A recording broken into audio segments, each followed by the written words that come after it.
चरखी दादरी से निर्दलीय विधायक सोमवीर सांगवान ने कृषि कानूनों को लेकर फिर खट्टर सरकार को घेरा है। सोमवीर सांगवान ने कहा कि इस समय प्रदेश की गठबंधन सरकार पर खतरे के बादल मंडरा रहे हैं। अगर कृषि कानून रद्द नहीं हुए तो सरकार को उसका खामियाजा भुगतना पड़ेगा। इसके अलावा उन्होंने सरकार के मंत्रियों और विधायकों से भी अपील की है कि वो देश हित में अपना पट ठुकरा कर किसानों के समर्थन में आए और कृषि कानूनों को रद्द करवाने में अपनी आहुति डालें।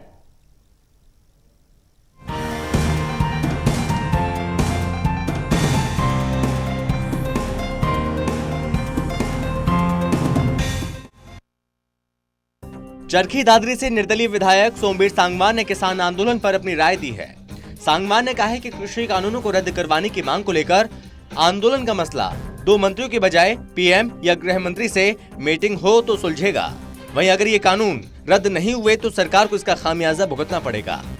ऐसे समय में सरकार के मंत्री और नेताओं को भी अपने पद ठुकराकर किसानों के समर्थन में आना चाहिए और समाज के साथ मिलकर कृषि कानूनों को रद्द करवाने में अपनी आहुति डालनी चाहिए।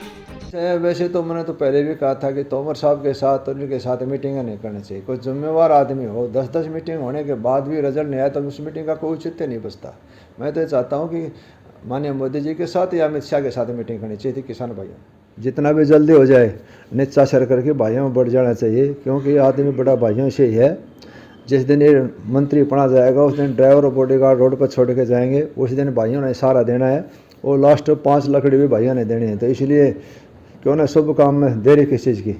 विधायक ने कृषि कानूनों का विरोध करते हुए कहा कि कोरोना काल की आड़ में काले कानून लाकर सरकार ने किसानों के साथ अन्याय किया है।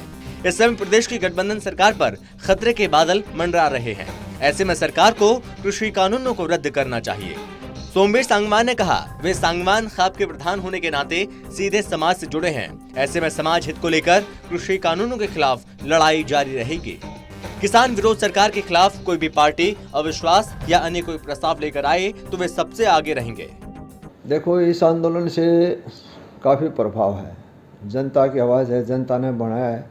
तो जनता ये चाहती है कि हमारे आंखों की लड़ाई लड़े और सरकार के विपक्ष में अपनी बात रखें, उसको मनवाने की कोशिश करें। तो यही तो लोकतंत्र है। इसलिए मैं समझता हूँ कि इसका असर ज़रूर 100% सरकार के ऊपर जाएगा। आपको बता दें कि किसान आंदोलन को 50 दिन पूरे हो चुके हैं, लेकिन किसान अपनी मांगों से पीछे हटने को तैयार नहीं है। कड़कड़ाती ठंड और तेज बारिश भी किसानों के मनोबल को तोड़ नहीं पाई। वहीं सरकार भी किसानों को मनाने के लिए उनसे करीब 9 बार बातचीत कर चुकी है, लेकिन किसान हैं कृषि कानून रद्द करने की मांग पर अड़े हैं। अब देखना होगा कि सरकार और किसानों के बीच ये गतिरोध कब खत्म होगा। चरखी दादरी से प्रदीप साहू, टोटल न्यूज।